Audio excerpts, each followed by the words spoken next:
Sin duda, ha sido un año muy desafiante para el gobierno que asumió hace exactamente un año. Desde distintos ámbitos les ha tocado bastante difícil la contingencia, crisis económica, post-COVID, con bastantes problemas también en términos económicos heredados y bastantes problemas sociales también heredados, tanto del gobierno anterior como de la situación que tenía que ver con las consecuencias de la pandemia y todo aquello. Aún así, este gobierno llegó con varios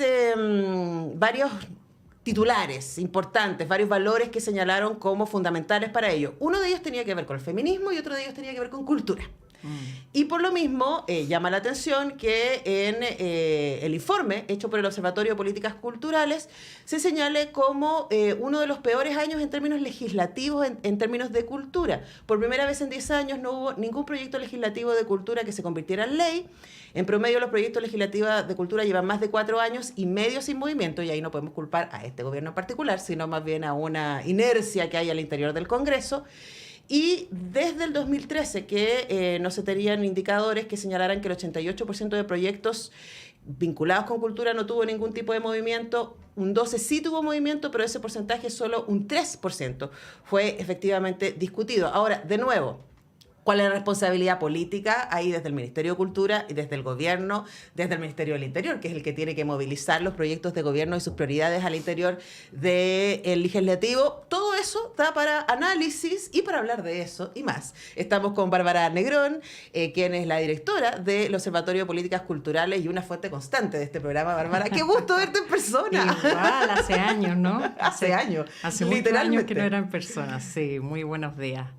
Sí, hemos estado conversando un montón con Bárbara, por supuesto es una fuente, pues le tenemos muchísimo respeto al Observatorio de Políticas Culturales y a lo que hacen desde hace muchísimos años en términos de ir a los datos, ¿no? Exacto. Ir a los datos duros y decir, bueno, esto es lo que está pasando y esto es lo que no está pasando. Entonces, antes de ir a qué es lo que ha hecho o no ha hecho este gobierno, hablemos un poco del estado de la cuestión previo, ¿no? Exacto. ¿Cuál es un poco la lógica que tienen los proyectos de ley vinculados con cultura en el Congreso históricamente? Perfecto. Justamente en este informe lo que nosotros pudimos ver es una década, porque coincidió con que eran los 10 años del informe, ¿no? Empezamos al 2013 y ya se cumplieron 10 años. Y lo que nosotros observamos al inicio, con mucha sorpresa en ese momento, era que los proyectos no se movían. Había una gran cantidad de proyectos, la hay todavía, pero no se tramitan, no se les empuja, no se discuten. Pero a lo largo de los años nosotros vimos que ese porcentaje fue decreciendo, hasta que llegamos a un punto en que eran más los proyectos que se movían, o sea, se discutía más de cultura que lo que no se discutía. Y eso era súper positivo.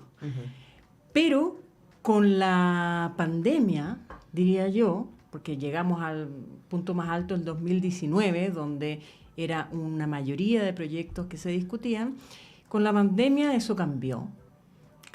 Al parecer la pandemia es una de las grandes razones. Incluso con el estallido social vimos ciertos cambios también, ¿no? Había más proyectos relacionados con culturas originarias, pero con la pandemia se ralentizó muchísimo. Pero con el fin de la pandemia, lejos de mejorar, esa cifra siguió bajando. Y hoy día son muchísimos más los proyectos que no se mueven que los que se mueven.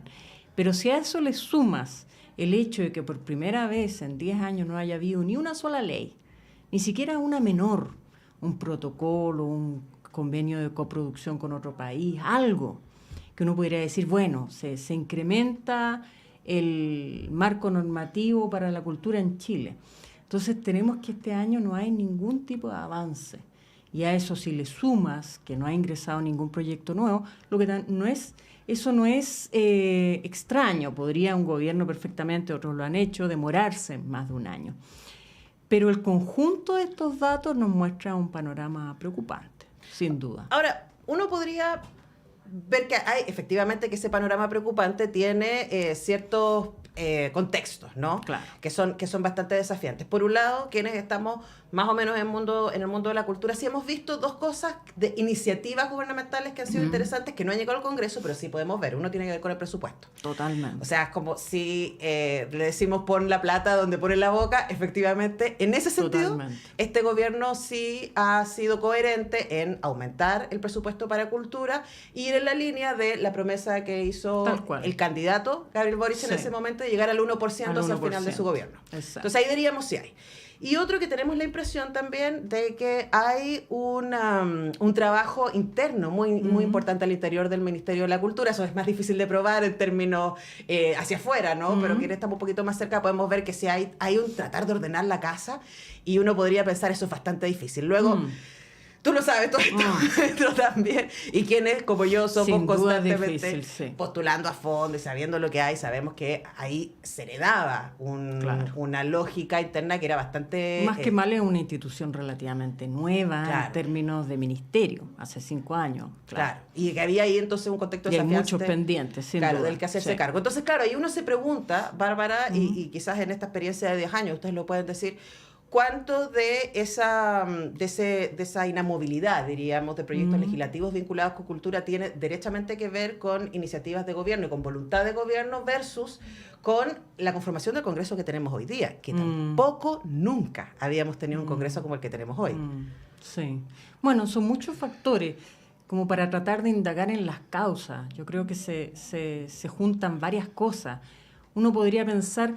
Nosotros lo que vimos además fue otro dato. Vemos que la actividad legislativa del gobierno en general ha sido bastante alta, bastante buena. Entonces esto es un contraste. Ajá. Una cosa podría pasar, una cosa de las que podría explicar esta situación es que el gobierno esté priorizando otras cosas. Esa podría ser. Yo no tengo la respuesta, pero podría ser. Otra es que el mismo ministerio no tenga los equipos necesarios para hacer el trabajo legislativo o la capacidad, o claro, se encuentre con un Congreso tremendamente distinto a lo que conocemos. Claro, no se sabe, por ejemplo, cómo va a reaccionar ante ciertas leyes, grupos que son nuevos en términos del Congreso, el Partido Republicano, el Partido de la Gente. Uno inmediatamente piensa Partido de la Gente y Partido Republicano, que probablemente son como las fuerzas políticas del interior del Congreso más nuevas. Sistemáticamente han demostrado una indiferencia total por todo lo que tiene que ver con cultura, sino una animadversión derechamente en el caso de Republicano. Claro, pero como no hay proyectos de ley hoy día... No podemos explicitarlo. No podemos, digamos, echarle la culpa a estos grupos, pero sí podemos prever que puede ser aún más complejo avanzar en proyectos de ley cuando estos estén. Por eso es preocupante esta cifra. El programa de gobierno tiene medidas legislativas súper importantes, súper adecuadas además, súper como que van al problema que existe, ¿no? Uno relativo a los estatutos del trabajador, súper importante, otro relativo a la ley de patrimonio, otro al sistema de financiamiento. Entonces, sabemos que tienen que ingresar y no vemos actividad que nos muestre que eso va a pasar. O sea, es importante decirlo, en la propuesta de cultura del entonces candidato Gabriel Boric existía.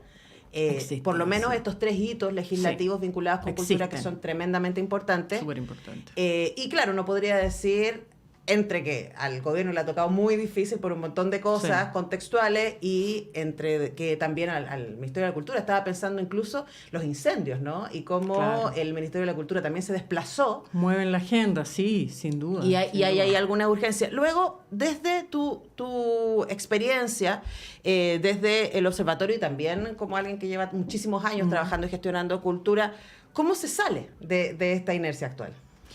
Bueno, es que nuestro sistema político nos marca la presidencia. Entonces, por eso aquí las responsabilidades son compartidas. Por supuesto, tiene que ver con la iniciativa de los parlamentarios y cuando lo debatan, pero quien marca la pauta, quien marca el ritmo, es el gobierno. No puede sino ser el gobierno el que ponga en el tapete los temas, la agenda legislativa en cultura. Ahora, podría pasar, Bárbara, y te lo planteo más bien como una hipótesis, ¿no? Mi impresión como ciudadana y como periodista es que el gobierno venía impetuosamente diciendo que vamos a hacer las cosas distintas, vamos a poner las prioridades que a nosotros nos interesan, vamos a poner las prioridades además que prometimos que íbamos a poner, y luego corte empieza, bueno, después del 4 de septiembre efectivamente los estados anímicos cambian de manera radical y también empieza una campaña, pero mediáticamente impresionante. A mí como alguien que estudia y trabaja comunicaciones me impacta mucho lo que ha hecho, especialmente la televisión, para levantar la idea de seguridad como como principal problema de Chile. Y yo lo digo todas las veces porque tenemos los datos. Chile sigue siendo uno de los países más seguros de la región. Claro. Y al mismo tiempo es el país al que más le preocupa la seguridad. Y entonces, ¿cómo se explica una cosa y la otra? Bueno, tiene que ver con la construcción de imaginarios a través de los medios de comunicación, específicamente de la televisión. Entonces, también uno podría decir, incluso si es una construcción imaginaria, uno podría pensar, hay que hacerse cargo porque la gente lo siente, es real la emoción, ¿no? Y ahí vengo con este rayo porque vengo llegando a Medellín, donde fui a estudiar exactamente lo que ellos hicieron, lo que hizo Medellín como ciudad. Qué impresionante, para trabajar los temas de inseguridad desde la intervención social y cultural. Entonces, uno podría decir, bueno, ahí tenemos un referente, ¿no? Claro. ¿Qué es lo que nos falta para poder hacer ese cruce entre decir, como dice Jorge Melguizo, lo contrario a la inseguridad no es la seguridad, sino la cohesión? La convivencia. La convivencia, claro, eso es lo que maravilloso. Sí, no, el caso de Medellín es impresionante. Yo creo que efectivamente, si la seguridad es tan preocupante, la convivencia, que la cultura la construye, la forma. Nosotros nos juntamos en espacios para convivir, para vibrar con algo común. Un concierto de música nos hace compartir. Bueno, incluso hay estudios sobre lo que te provoca en el cuerpo, que no tiene que ver solamente con lo que te provoca en el cuerpo a ti, sino lo que hace en colectivo. Es un fenómeno colectivo. Entonces la cultura juega un papel vital en eso. Pero yo creo que en general a los temas culturales siempre tienen que estar peleando con estar en el margen. Y quizás al mismo ministerio le pasa también, ¿no? Es difícil poner la cultura en una centralidad mayor, porque estos temas suelen ser muy vistos como algo muy, muy lejano, muy ajeno. O sea, como la cultura... muy superfluo. Claro, la gente seguramente cuando piensa en seguridad piensa en carabineros, no piensa en ocupar la plaza con actividades culturales porque lo siente... No sé, quiere ver ahí algo que lo haga sentir seguro, pero sabemos, y cada vez sabemos más, porque hasta hace poco se sabía poco.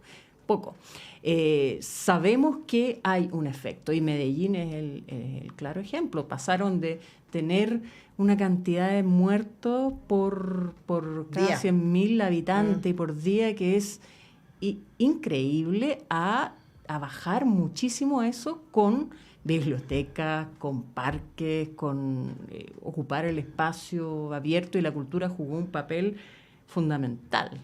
Sí, claro, yo vengo con la cabeza revuelta porque fui específicamente a eso y estuve 5 días conociendo proyectos de intervención social y cultural, pero además también me llamó mucho la atención y también lo pongo y lo comparto con quienes nos escuchan desde ese lugar.